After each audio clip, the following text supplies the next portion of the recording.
ओम शांति। আজকের আফ্রিকবাণী নিজের ফিচার দ্বারা ফিউচার দেখাও। 9/5/1972। তো বাবা আমাদেরকে জিজ্ঞেস করছিলেন, আমরা সদাকালের জন্য স্নেহী আর সহযোগী সমস্ত রীতি দিক থেকে বা সমস্ত রূপে যেমন বাবা আছেন সেরকম হতে পেরেছি কিনা। তো বাবা বলছেন যোগী আত্মা মানেই স্নেহী আত্মা, আর স্নেহী আত্মা মানেই হচ্ছে যে সহযোগ করবে। সেজন্য বাবা জিজ্ঞেস করছিলেন কি আমরা কোনো ব্যর্থ কাজ করে কখনো বাবার সহযোগী কি হতে পারবো। বাবা বলছেন যখনই তোমরা কোনো কর্ম করো তখন বলো একটা, করো আরেকটা, এটাকে কি বলা যাবে। দেখতে গেলে বাবা বলছেন এটা হচ্ছে প্রতারণা করা, যেমন ভক্তরা করে। একইভাবে আমরাও বাবাকে একটা কথা বলি আর করি একটা। তো বাবা বলছেন कहते तो यही होना तन मन धन सब तेरा। বাবা বলছেন আমরা বাবাকে কি বলি কি বাবা এই শরীরটা, এই মন আর আমার যা ধন আছে সবগুলোই কিন্তু তোমার। जब तेरा हो गया फिर आपका उस पर अपना अधिकार कहाँ से आया। বাবা বলছে যখন আমরা এই শরীর মন ধন সব বাবাকে দিয়ে দিলাম, তারপরে সেগুলোর উপরে আর আমাদের কোনো অধিকার নেই। जब अधिकार नहीं तो उसको अपनी मनमत से काम में कैसे लगा सकते हो। এটা হচ্ছে একটা ইম্পর্টেন্ট প্রশ্ন। যখন জিনিসটা আমারই নয় তাহলে আমি সেটার উপরে অধিকার কি করে রাখতে পারি, হ্যাঁ না। এই শরীরটা আমার নয়, আমি দিয়ে দিয়েছি বাবাকে তন মন ধন। তারপরে আমি আমার শরীরটা আমার মতো ব্যবহার করছি, আমার মতো সাজাচ্ছি, আমার মতো সব কিছু করছি। এটা কি করে হয়। যখন আমি বলেছি বাবাকে বাবা এই মন আপনার, তাহলে এই মনের মধ্যে শুধু বাবার শ্রীমৎ প্রমাণ সংকল্প আসবে, বাবার সংকল্প আসবে। এর মধ্যে অন্য সব কী করে আসছে, অন্য সব ভাবনা চিন্তা, অন্য সব দেহধারী, এই পুরানো দুনিয়া পুরানো বস্তু কী করে আসছে। আর ধন যা যা বাবা ধন দিয়েছে, স্থূল ধন সূক্ষ্ম ধন, সবগুলো আমি কীরকম ব্যবহার করি। যখন এগুলো বাবার, আমি একজন ট্রাস্টি, আমাকে বাবার জিনিসটা বাবার শ্রীমৎ প্রমাণই ইউজ করতে হবে। তো বাবা সেটাই আমাদেরকে বলছেন যখন এগুলো সব বাবার হয়ে গেল তেরা, তো এর উপরে তোমার অধিকার কোথা থেকে এলো। আর যদি অধিকারই না থাকে তাহলে তুমি নিজের মন মত দ্বারা কীভাবে এগুলো কাজে লাগাতে পারো। संकल्प को, समय को, श्वास को, ज्ञान धन को, स्थूल तन को, अगर कोई भी एक खजाने को मनमत से व्यर्थ भी गवाते हो तो ठगत नहीं हुए। বাবা বলছেন এবার সংকল্প, সময়, শ্বাস, জ্ঞান ধন, স্থূল শরীর। বাবা বলছে এর মধ্যে যে কোনো এক প্রকারের সম্পত্তিকে, যে কোনো একটাকে আমি যদি আমার মন মত দ্বারা ব্যর্থতে নষ্ট করি তাহলে বাবা বলছে এটা কি প্রতারণা হলো না। বাবা বলছে সংকল্প, আমাদের মন 1 মিনিটে 25 থেকে 30টা সংকল্প করে, আর সারা দিনে মানে 24 ঘন্টা একদিনে প্রায় 50,000-এর মতো আমাদের সংকল্প তৈরি হয়। তো এই সংকল্প একটা আমাদের বড় খাজানা। তো এখন যখন আমার মন বাবার, তাহলে সংকল্প বাবার, তার মানে আমার এই 50,000ই সংকল্প একেবারে বাপ সমান হবে, মানে একেবারে শ্রেষ্ঠ হবে, শুভ হবে। তার মানে আমার সংকল্পর মধ্যে কোনো রকম নেগেটিভ থাকবে না, বিকল্প থাকবে না, কোনো রকম কাউকে দুঃখ দেব এরকম কোনো সংকল্প থাকবে না। মানে সব কিছু শ্রীমতে যা বলে ওরকম হবে সংকল্প। তারপরে বা বলছে সময়, এই 24 ঘন্টা মানে এর মধ্যে হচ্ছে 86,400 সেকেন্ড। বাতে বলে সব কিছু সেকেন্ডের খেলা। তার মানে প্রতিদিন আমি 86,400 সেকেন্ড পাই। সেগুলো আমি কিভাবে ব্যবহার করছি, সব কিছু কি আমি বাবা যেমন বলে সেভাবে সময়কে ইউজ করছি? বা বলে সঙ্গম যুগের এক একটা সেকেন্ড, হ্যাঁ, সত্য যুগের এক একটা জন্মের সমান। আমি কি সেটার মূল্য জেনে সেভাবে আমি সময়কে ব্যবহার করি, না এখন আমি ব্যর্থ সময় ওয়েস্ট করি? তারপরে বাবা বলছে শ্বাস, মানে আমি শ্বাসে শ্বাসে বাবাকে স্মরণ করব, এটাই তো কথা, है ना? श्वास और श्वास याद करना है, सिमर सिमर के सुख पाना है। তার মানে আমি প্রতি শ্বাসে প্রশ্বাসে বাবা বাবা বাবা বাবা করছি, এরকম কি হয়? তারপরে বাবা বলছে জ্ঞান ধ্যান, ভগবান জ্ঞানের সাগর হয়ে আমাদেরকে জ্ঞানের ধন দিচ্ছেন। আর এই এক একটা জ্ঞানের পয়েন্ট বাবলে লক্ষ লক্ষ টাকা। তো আমি এই বাবা যে জ্ঞান দিচ্ছেন, জ্ঞান মূল্যী, জ্ঞান খাজানা, এই জ্ঞানের ধনটাকে তার ভ্যালুটা বুঝে আমি কি ব্যবহার করছি? আর লাস্টে বাবা বলেছে স্থূল শরীর, আমার এই শরীরটা, সারাদিন এই শরীর দিয়ে আমরা বিভিন্ন কর্ম করি, কিন্তু সব কর্মগুলোই কি শ্রীমত প্রমাণ করি না নিজের মনমত ইউজ করি? বা বলে একটাও যদি খাজানা মানে সংকল্প, সময়, শ্বাস, জ্ঞানধন আর স্থূলতান, এর মধ্যে একটাও খাজানা যদি আমি মনমত দ্বারা ব্যর্থ করে দিই, কোথাও না কোথাও এটা হলো প্রতারণা। जन्म जन्म के संस्कारों के वश हो जाते हो। বা বলে আসলে আমরা দ্বাপর যুগ থেকে, হ্যাঁ, মন মতে চলছি, পর মতে চলছি, শ্রীমত তো পাইনি, সেজন্য আমরা এখনও দেখা যায় জন্ম জন্মান্তরে সংস্কারের বশ হয়ে যাই। ये कहाँ तक রীতি চলতি रहेगी? বা বলছে এই যে বশ হয়ে যাও, এটা আর কতদিন চলবে? जो बात स्वयं को भी प्रिय नहीं लगती तो सोचना चाहिए, जो मुझे ही प्रिय नहीं लगती वो बाप को प्रिय कैसे लग सकती है? না, এটা খুব সুন্দর লাইন। বা বলছে যে কথা আমি নিজেই নিজের পছন্দ করি না, মানে সেটা আমায় প্রিয় লাগে না, সেটা বাবার প্রিয় কি করে লাগবে? মানে আমি হঠাৎ ডিস্টার্ব হয়ে গেলাম, আমার নিশ্চয়ই নিজে ভাল লাগছে না ডিস্টার্ব হওয়া। তাইলে ভাবো বাবা এই সময় আমাকে যখন দেখছে আমি ওনার সন্তান, ভবিষ্যতে দেবতা হবো, আর এখন ডিস্টার্ব হয়ে বসে আছি, নিশ্চয় বাবারও প্রিয় লাগবে না। তাইলে যে যে জিনিসগুলো আমার প্রিয় লাগে না সেগুলো বাবারও প্রিয় লাগে না। सदा स्नेही के प्रति जो अति प्रिय चीज़ होती है वही दी जाती है। এটা একটা ইম্পর্টেন্ট পয়েন্ট। বা বলছে যে সব সময়কার স্নেহী হয় তাকে যদি দিতে হয় সব সময় একেবারে অতি প্রিয় জিনিসটাই কিন্তু তাকে দেওয়া হয়।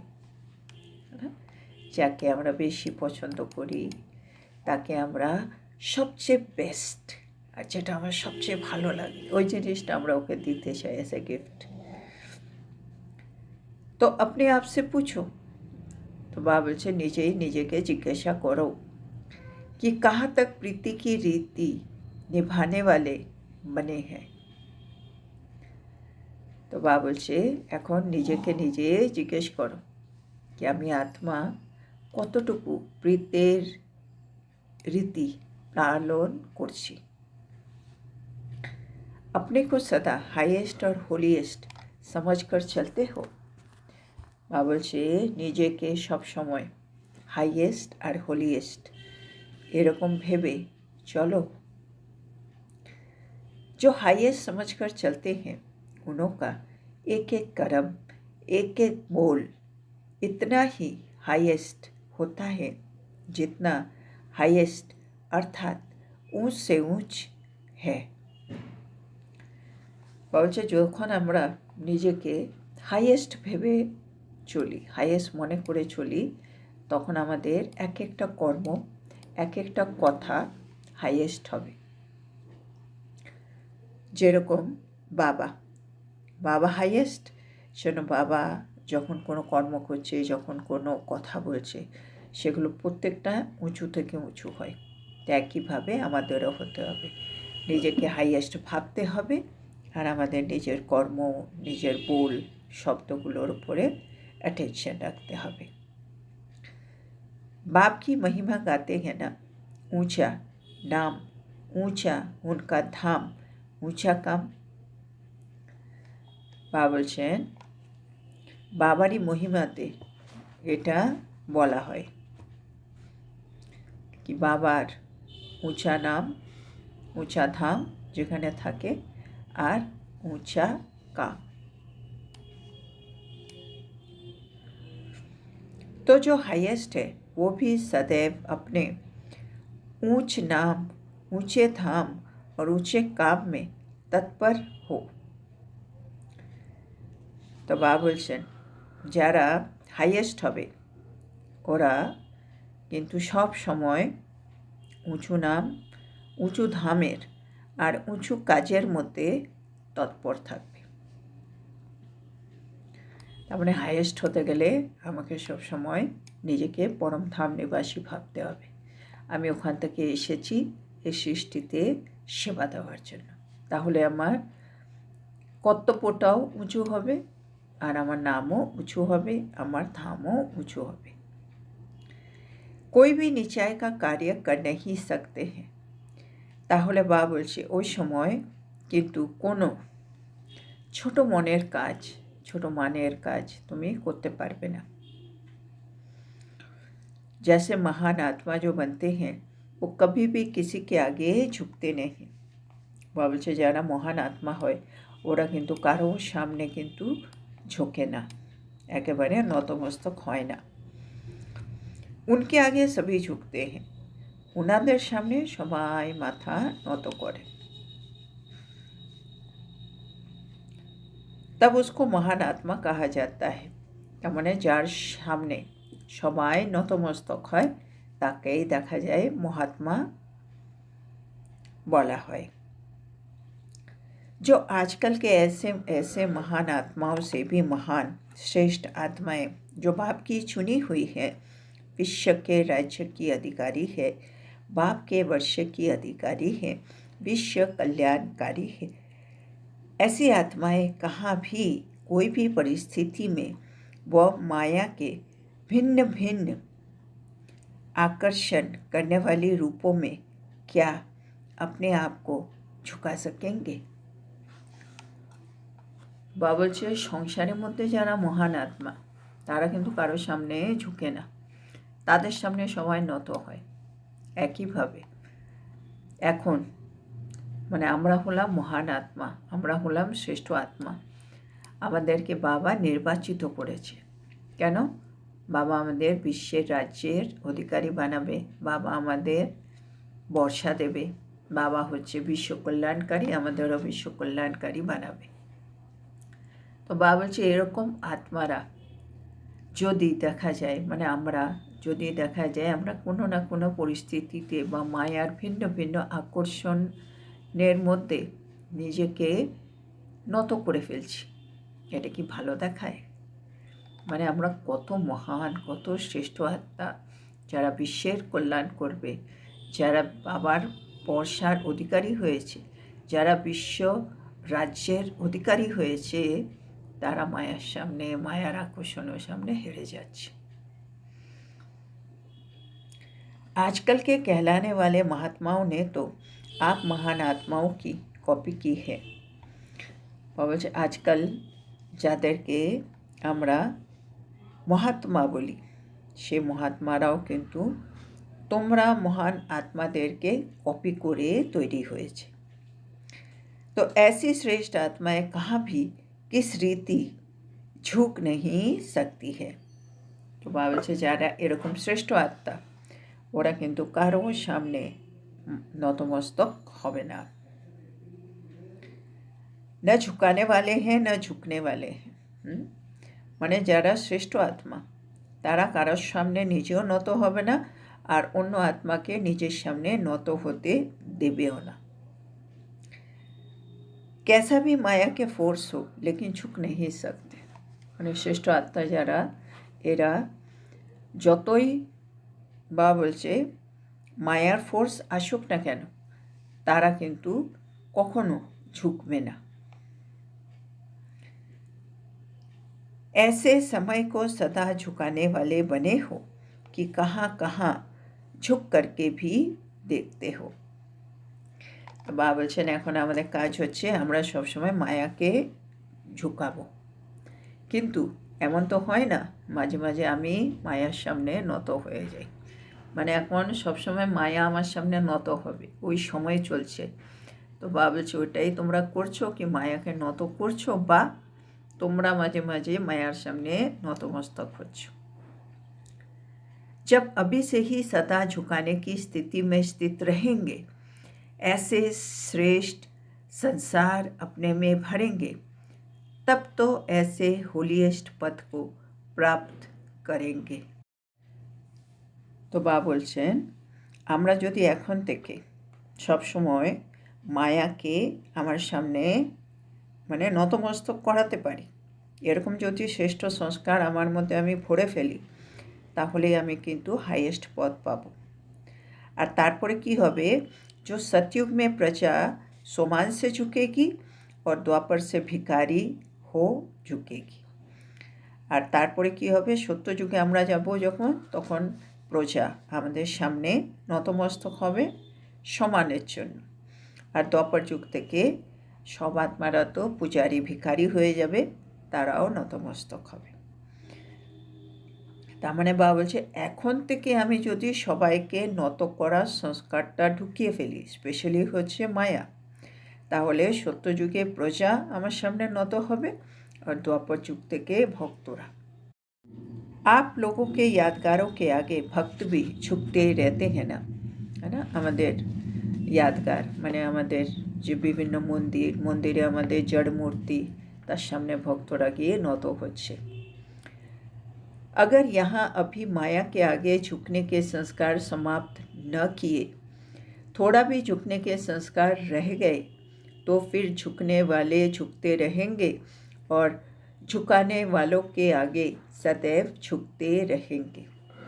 तो বাবা বলছে যদি আমরা মায়াকে আমাদের সামনে নত করার সংস্কারটা এখন থেকে সমাপ্ত না করি, মানে আমরা মায়ার সামনে নত হব না, আর যদিও একটুখানিও যদি নত হওয়ার সংস্কার আমার মধ্যে থেকে যায়, তাহলে আমরা পরবর্তীকালেও গিয়ে কিন্তু সবসময় নতই হতে থাকব। তো লক্ষ্য क्या रखा है, झुकने का या झुकाने का।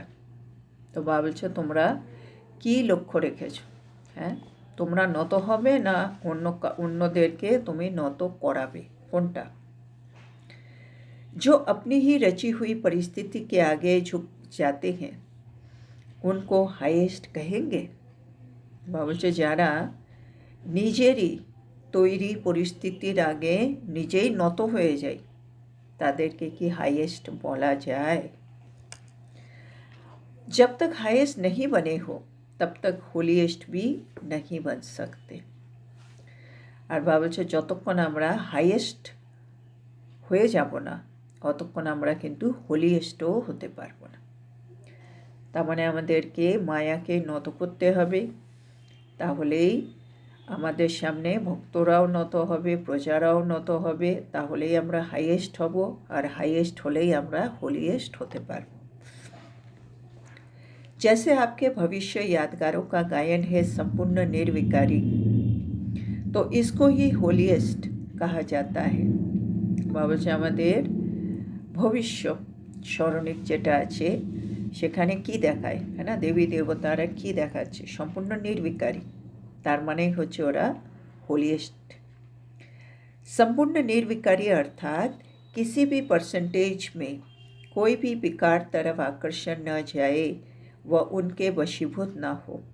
तो आज के सम्पूर्ण निर्विकारीर अर्थ बोझाচ্ছেন। सम्पूर्ण निर्विकारी माने आमादेर मध्य कोनो रकम पार्सेंटेजे कोनो रकम विकार बा विकारेर दिके आकर्षण বা विकारे वशीभूत हওয়ার কোনো परसेंटेज থাকবে না। अगर स्वप्न में भी किसी भी प्रकार विकार के वश किसी भी परसेंटेज में होते हो तो संपूर्ण निर्विकारी कहेंगे। बाबा যদি আমরা কখনো স্বপ্নের মধ্যেও কোনো রকম বিকারের বশ হয়ে যাই আর আমাদের মধ্যে যদি পার্সেন্টেজ চলে আসে তাহলে আমরা কি সম্পূর্ণ নির্বিকারী হলাম? अगर स्वप्न दोष भी है वह संकल्प में भी विकार के वशीभूत है तो कहेंगे विकारों से परे नहीं हुए हो। बाबा बोलছেন এখন থেকে আমাদের মধ্যে যদি স্বপ্ন দোষ থেকে যায় বা আমরা সংকল্পতে কোনো বিকারের বশীভূত হয়ে যাই তাহলে কি আমাদেরকে আমরা বিকারের ঊর্ধ্বে হয়ে গেলাম এটা কি আর বলা যাবে? ऐसे संपूर्ण पवित्र व निर्विकारी अपने को बना रहे हो या बन गए हो। तो एरकम सम्पूर्ण पवित्र व सम्पूर्ण निर्विकारी निजेके तैरी करछो ना अलरेडी होये गेछो। जिस समय लास्ट बिगुल बजेगा उस समय बनेंगे।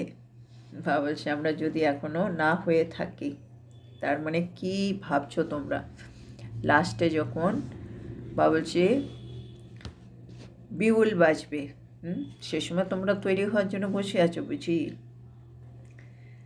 अगर कोई समय से ऐसी स्थिति में स्थित नहीं रहता है तो ऐसी आत्माओं का फिर गायन भी अल्पकाल के लिए होता है। बाबा बोलेन ना आमादेर बहुत काल এই শব্দটারও একটা মানে আছে। বলছে যদি কোনো আত্মা এরকম স্থিতিতে অনেক দিন ধরে স্থিত না থাকে তাহলে সেই আত্মার জন্য গায়ন আছে কি अल्पकाल। ऐसे नहीं समझना कि लास्ट में फास्ट जाकर इस स्थिति को पा लेंगे। बाबा বলছে এরকম ভেবো না বাবা একেবারে শেষের দিকে গিয়ে আমরা একেবারে ফাস্ট হয়ে যাব, তার মানে আমি এই স্থিতিটাতে স্থিত হয়ে যাব, ধারণ করে নেব। बाबा বলছে সেটা হবে না। बहुत समय जो गायन है उसको भी स्मृति में रखते हुए अपनी स्थिति को हाईएस्ट और होलीएस्ट बनाओ। বলছে যে গায়ন আছে কি গায়ন আছে আমাদের হোলিয়েস্ট আর হাইয়েস্ট হওয়ার জন্য আর बहुत समय শোনো বাবা বলছে बहुत समय আমাদেরকে এই স্থিতিতে কিন্তু থাকতে হবে তবেই আমরা হোলিয়েস্ট আর হাইয়েস্ট হব। कोई भी संकल्प व कर्म करते हो तो पहले चेक करो कि जैसे ऊंचा नाम है वैसा ऊंचा काम है। এবার আমরা এটা কিভাবে করব? তো বাবা ওর জন্য আমাদের বিধি বলছেন। বাবা বলছে যে কোনো সংকল্প বা যে কোনো কর্ম আমি করব প্রথমে আমাদেরকে চেক করে নিতে হবে কি যেমন উঁচু আমাদের নাম সেরকমই উঁচু আমার কর্ম হয়েছে, মানে আমি যা ভাবছি আমি যা করছি সেটা কি আমি যে উঁচু লক্ষ্য রেখেছি সেই উঁচু লক্ষ্যের মতো করছি না অন্যভাবে করছি। মানে আমি যদি সাধারণ করি আমি যদি নেগেটিভ করি সেগুলো তো আমার নামের সাথে ম্যাচ করছে না। আমরা হচ্ছে লক্ষ্মী নারায়ণ হব, তো আমার সংকল্প আমার কর্ম সব লক্ষ্মী नारायण मतो होते হবে। तो अगर नाम ऊंचा और काम नीचा तो क्या होगा? এদিকে নাম উঁচু আমার, ওদিকে কাজ হচ্ছে নিচু, তাহলে কি হবে? अपने नाम को बदनाम करते हो, তার মানে তোমরা নিজের নামকে বা বলছে বদনাম করে দাও। तो ऐसा कोई भी काम नहीं हो, ये लक्ष्य रखकर ऐसे लक्षण अपने में धारण करो। তো বা বলছে এরকম যেন কোনো কর্ম আমরা না করি, এটা লক্ষ্য রেখে এখন এই লক্ষণগুলো নিজের মধ্যে ধারণ করো। जैसे दूसरे लोगों को समझाते हो कि अगर ज्ञान के विरुद्ध कोई भी चीज़ स्वीकार करते हो तो ज्ञानी नहीं अज्ञानी कहलाए जाएंगे। বা বলছে যদি আমরা জ্ঞানের বিরুদ্ধে গিয়ে কোনো জিনিস স্বীকার করি, হ্যাঁ, যেগুলো বা বারণ করেছে স্বীকার করতে, সেগুলো যদি আমি স্বীকার করে নিই, তো বা বলছে তোমাদেরকে তাহলে अज्ञानी বলা হবে, ज्ञानी বলা হবে না। अगर एक बार भी कोई नियम को पूरी रीति से पालन नहीं करते हैं तो कहते हैं ज्ञान के विरुद्ध गया। বলছে জ্ঞানের বিরুদ্ধে যাওয়া মানেটা কি, ও সেটা বোঝাচ্ছে। যদি একবারও কেউ যে বাবা যে যে নিয়ম দিয়েছে সেগুলো যদি পূর্ণ রীতিতে পালন না করে, তার মানে ও জ্ঞানের বিরুদ্ধে। तो अपने आप से भी ऐसे ही पूछो कि अगर कोई भी साधारण संकल्प करते हो तो क्या हाईएस्ट कहा जाएगा। তো বা বলছে একইভাবে এবার ভেবে চিনতে দেখো আর নিজেকে জিজ্ঞেস করো, আমি যতক্ষণ সাধারণ সংকল্প করছি তখন আমাকে কি হাইয়েস্ট বলা যাবে? মানে আমি হাইয়েস্ট আত্মা হয়ে সাধারণ সংকল্প কি করতে পারি? তো সংকল্প भी সাধারণ না हो, তাহলে হাইয়েস্ট আত্মার সংকল্প সাধারণ হবে না। जब संकल्प श्रेष्ठ हो जाएंगे तो बोल और कर्म ऑटोमेटिकली श्रेष्ठ हो जाएंगे। বলছে একবার আমাদের খালি সংকল্পর উপরে ফোকাস করতে হবে। যদি আমাদের সংকল্প শ্রেষ্ঠ হয়ে যায় তাহলে আমাদের কথা আমাদের কর্ম অটোমেটিক্যালি বা বলছে শ্রেষ্ঠ হবে। ऐसे अपने को होलिएस्ट और हाईएस्ट সম্পূর্ণ নির্বিকারী বানাও।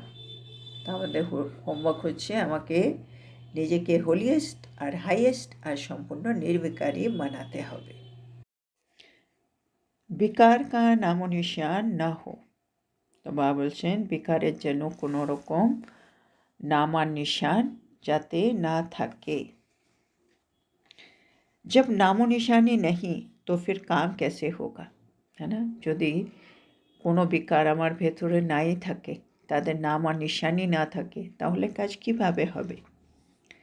जैसे भविष्य में विकार का नामो निशान नहीं होता है, ऐसे ही हाईएस्ट और होलीएस्ट अभी से बनाओ, तब अनेक जन्म चलते रहेंगे।